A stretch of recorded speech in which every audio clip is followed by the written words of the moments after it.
There's one thing that I think sticks out, though, as to what is going to determine the outcome of this game, and that's going to be injuries. It's somewhat of a cop-out answer, but there are some major swing decisions when it comes to the Detroit Lions injuries. And the biggest one of them all is Taylor Decker and the status of his shoulder. This chronic shoulder injury that's lingering. I have no idea if this guy's going to be playing on Sunday. And it doesn't really feel like anybody does. Again, last week, Dan Campbell told Giovanni Manu that he would get the start on Sunday against the Bengals on Tuesday. And then Decker was just listed as questionable all week. And then on Saturday, or no, it was Sunday. On Sunday, he was listed as doubtful. Yep, right before the game. So all of a sudden it was, not going to play. And Campbell was very non-committal as to who was going to start there this week. One thing I do believe, I don't think it's going to be Giovanni Manu. I think Dan Skipper is going to get the start, if anything, because Dan Skipper elevated from the practice squad. He's been dealing with a knee injury the first handful of weeks of the season. So if anybody's going to start at left tackle and it's not going to be Taylor Decker, I do think it's going to be Dan Skipper, which still doesn't make you feel great because, the Chiefs have Chris Jones. They have Steve Spagnuolo, even though Chris Jones is having somewhat of a down year to start the season. But whether or not Taylor Decker's playing, if I knew the answer to that, I think I'd have an answer to who I'm picking to win this game. But right now I don't. And it makes me feel not very confident in who is going to win this game right now. And the other person would be Lee McNeil, who has a real chance to play this week. I didn't think he was going to be coming back until after the bye, but he's been a full participant at practice this week and was 50-50 whether or not he was playing last week. And if he's going to be a full participant this entire week at practice, I don't see any reason he wouldn't be playing against this Chiefs team. And to bring back an Lee McNeil to this defense that's already been so nasty against the run this season, really good sign for the Detroit Lions. Amon-Ra St. Brown popped up in the injury report. That should be noted. Wrist injury. I don't think there's reason to worry yet. If he doesn't practice again today, I guess I'd start to get a little worried. But until that happens, I'm going to remain calm about that one. But obviously, the one that we've been talking about all week is Terrion Arnold is not going to be playing in this one. We did get positive news, second opinion, that he's not going to miss as much time as we initially thought.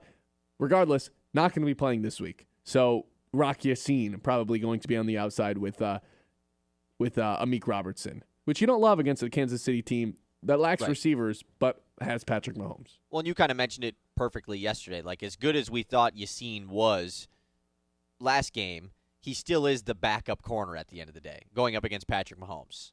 Like, it's still not ideal that he's going to be out there every single play. So, yeah, I mean, but if you can bring back Lee McNeil, whether or not it is a limited fashion, just out there for a couple of snaps, like, it is obviously a positive no matter what he's out there. But the Decker thing is that truly is your main decider of whether or not the Lions or Chiefs win this game? Yeah. Like, with Decker, you feel pretty good that the Lions can take it? Yeah, and without him, I don't think I can take the Lions. And I won't say, know until Saturday, so. Agreed that, like, you don't feel like Skipper at the end of the day is a backup offensive lineman, and there's not that many good backup offensive linemen in the NFL, if any. He's serviceable. He actually has played snaps of NFL football games. Yeah, that's better than what they had last week. Correct. Like, he has played a good amount of snaps in the NFL. And he's been with this Lions team, with this offensive line for quite some time. So I definitely feel much better about Skipper out there than I do Manu. Now, the problem is with Skipper, he really hasn't played tackle with the Lions. No, he's usually just a sixth. He's the sixth guy that comes lineman out there, goes in motion. An extra guard sometimes he's filled in there. So he's just kind of this versatile offensive lineman, which is odd because of how huge he is. He's not your typical versatile O-lineman. But, yeah, I feel much better about Skipper being out there than I do Manu. Like, I think that honestly is pretty important to note ahead of this Chiefs game. He does have 11 starts under his belt as an offensive tackle, but not with Detroit, right? Most of them are it's almost all with Detroit. Oh, okay. Actually, all of it's with Detroit. All 11 starts he's really? had have been with Detroit. He also started 5 games at left guard. That's what I say. I remember when he was filling in at guard.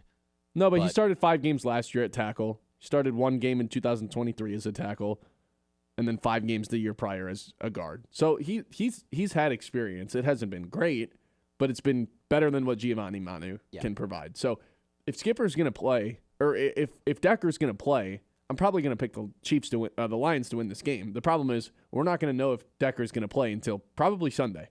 He's not practicing again this week. So I wouldn't be surprised if we really don't know until Sunday midday if he's going to play or not. And I will say, if he's not playing again, all of a sudden I'm pretty worried about what is going on with Taylor Decker's shoulder. Yeah, it's just like a long-term injury for this season kind of thing. Or is this like hey, this isn't going away, I'm going to bye-bye after this season? That is like my worst nightmare. I mean, that's something that if it's something that is after the season truly, then I'm not extremely worried about it right now. I'm more so worried about the games that are taking place this year, and you can always figure it out in the offseason. It's much more difficult to figure it out with an offensive tackle in the middle of the season. But if it's like a chronic shoulder thing and it gets worse every time he plays, like is this ever like this isn't going away. He's never going to show up clean on the injury report again this season, right? I'd have a really hard time imagining he does. No, probably not.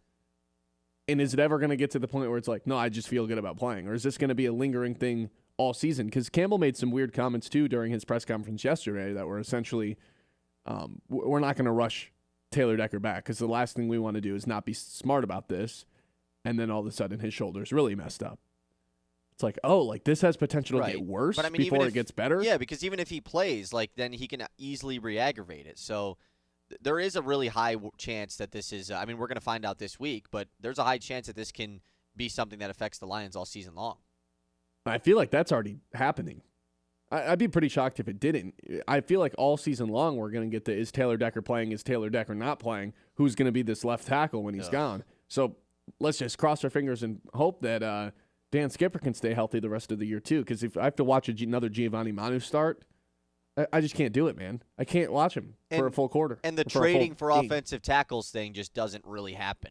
You know? Yeah, the Vikings traded for Cam Robinson last year, and that was like shocking. Who's already been traded during the season this year as well. Right, and that's so if your name's not Cam Robinson, you're probably not trading. It's only you. Yeah, he's the only guy that gets traded during the season. We know that Brad Holmes I know we're doing trade talk right now, which is obviously silly, but I guess there's been a bunch of trades it's week this week. 6, which is kind of crazy. We're already like nearing the trade deadline essentially. But if there is ever going to be a trade made, which we know Brad Holmes doesn't do a ton of them during the season, it feels like it's probably going to be in the secondary. So yes, that's what makes you think they just kind of have to deal with what they have with their core on the offensive line right now, which is for sure worrisome. I mean, I know it's not on the same level, obviously, but you look at what happened to the Los Angeles Chargers with their tackles being out, how quickly we've shifted our opinion on them. I know that Taylor Decker being out is much, not as bad as Joe Alt and Rashawn Slater being out, but still, like, that's how much it can affect your team, especially with a quarterback like Jared Goff. So hopefully this is something they can figure out internally, but the confidence level isn't super high with that. No, certainly not. 989-837-6125. What are some other big things you have going into this Lions versus Chiefs game Sunday night in Arrowhead?